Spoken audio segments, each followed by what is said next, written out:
전 세계 120개국, 4만 개에 육박하는 매장, 하루 6,800만 명의 인구가 이곳에서 식사를 해결합니다. 맥도날드, 단순한 햄버거 체인이 아닙니다.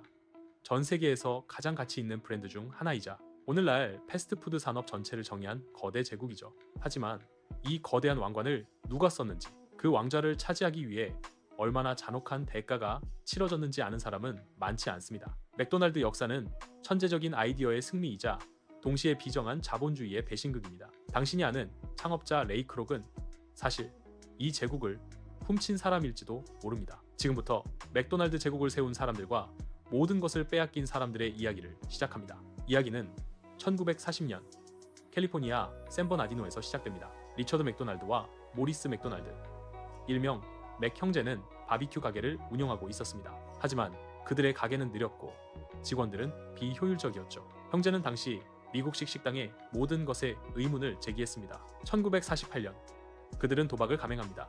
가게를 닫고 메뉴를 단 9가지로 줄였습니다. 핵심은 햄버거, 감자튀김, 밀크쉐이크였죠. 그리고 스피디 서비스 시스템이라 불리는 혁신을 도입합니다. 주방을 포드 자동차의 생산 라인처럼 설계한 겁니다. 맥 형제는 종이 접시와 일회용 컵을 사용해 설거지를 없앴고 모든 직원에게 특정 동작만 반복하게 훈련시켰습니다. 햄버거를 만드는 데 걸리는 시간이 30분에서 단 30초로 줄어들었습니다. 사람들은 충격을 받았습니다. 값싸고 빠르고 맛있는 음식이었습니다. 맥도날드는 단순한 식당이 아니었습니다. 그것은 시스템이었습니다. 맥 형제의 성공은 소문이 났고 사람들은 그들의 시스템을 배우고 싶어 했습니다. 하지만 형제는 사업 확장에는 관심이 없었습니다. 그들은 그저 샌버나디노에서 만족하며 돈을 벌고 싶었을 뿐이죠. 1954년 52세의 밀크쉐이크 믹서 세일즈맨 레이 크록이 등장합니다. 그는 평생을 열심히 살았지만 이렇다 할 큰 성공을 거두지 못했습니다. 크록은 맥도날드가 믹서 8대를 주문했다는 사실에 의아함을 느끼고 직접 샌버나디노로 날아갑니다. 그가 목격한 것은 충격 그 자체였습니다.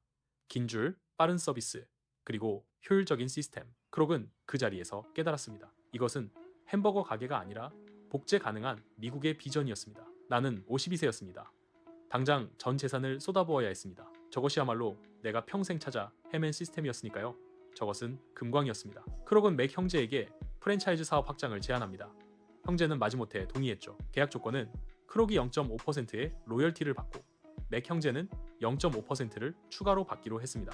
총 1%의 로열티였죠. 문제는 맥 형제가 완벽주의자였고 크록은 확장주의자였다는 점입니다. 형제는 사소한 메뉴 변경 하나까지 크록의 발목을 잡았습니다. 크록은 좌절했습니다. 하지만 그는 해결책을 찾았습니다. 크록은 프랜차이즈 확장을 시도했지만 로열티 1%로는 부자가 될 수 없었습니다. 게다가 맥 형제는 사사건건 간섭했습니다. 크록은 자금이 말라갔고 깊은 절망에 빠졌습니다. 그때 금융 전문가 해리 손해본이 크록에게 접근합니다. 손해본은 크록에게 충격적인 조언을 합니다. 레이, 당신은 햄버거를 파는 사업을 하고 있는 게 아닙니다. 당신은 부동산 사업을 해야 합니다. 당신은 프랜차이즈들에게 햄버거를 팔게 하는 것이 아니라 땅을 빌려주어야 합니다. 이것이 맥도날드의 역사를 바꾼 순간입니다. 1956년 크록은 프랜차이즈 리얼리티 코퍼레이션이라는 회사를 설립합니다. 이 회사는 맥도날드 매장이 들어설 부지를 직접 매입하거나 장기 임대했습니다. 그리고 그 땅을 다시 프랜차이즈 가맹점주에게 임대하는 방식이었죠. 이 전략의 힘은 엄청났습니다.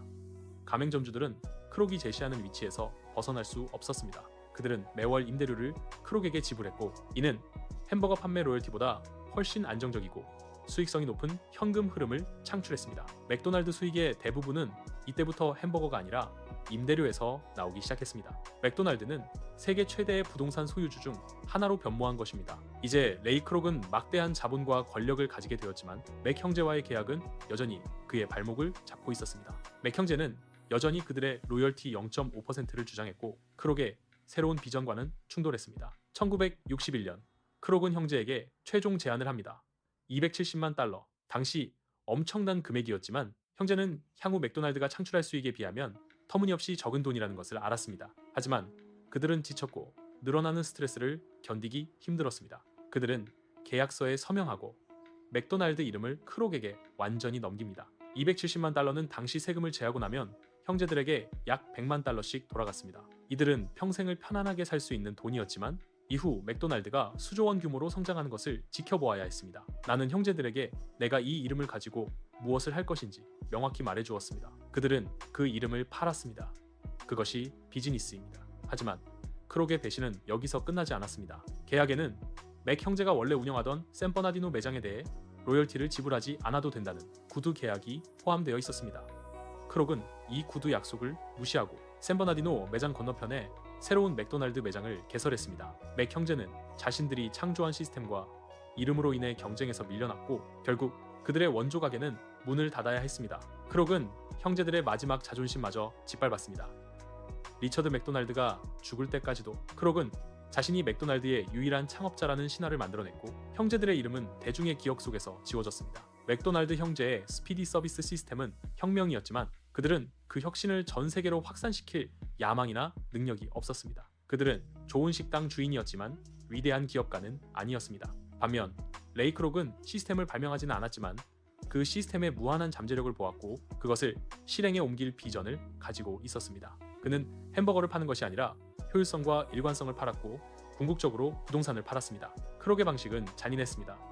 그는 성공을 위해 도덕성을 희생시켰습니다. 하지만 그의 잔혹한 실행력 덕분에 맥도날드는 오늘날의 제국이 될 수 있었습니다. 만약 레이 크록이 없었다면 맥도날드는 샌버나디노의 지역 맛집으로 남아있었을 것입니다. 맥도날드의 역사는 우리에게 기업가 정신의 본질에 대해 질문하게 합니다. 혁신적인 아이디어를 가진 자가 진정한 창업자인가요? 아니면 그 아이디어를 수조 달러 규모로 확장시키는 잔혹한 실행력을 가진 자가 창업자인가요? 지금 맥도날드에서 햄버거를 주문할 때 당신은 시스템의 천재성과 그 시스템을 탈취한 자의 비정한 야망을 동시에 맛보고 있는 것입니다. 리처드 맥도날드는 1998년 세상을 떠날 때까지도 레이 크록이 자신들을 어떻게 대했는지에 대해 고통스러워했습니다. 하지만 그는 나는 우리가 발명한 시스템에 대해 후회하지 않는다고 말했습니다. 성공은 종종 잔인한 선택을 요구합니다. 당신이라면 270만 달러와 평생의 편안함을 택하시겠습니까? 아니면 역사가 잊어버린 채 남더라도 명예로운 창업자로 남으시겠습니까? 댓글로 여러분의 생각을 남겨주세요. 다음 영상에서 더 흥미로운 비즈니스 이야기를 들고 돌아오겠습니다. 구독과 좋아요 부탁드립니다.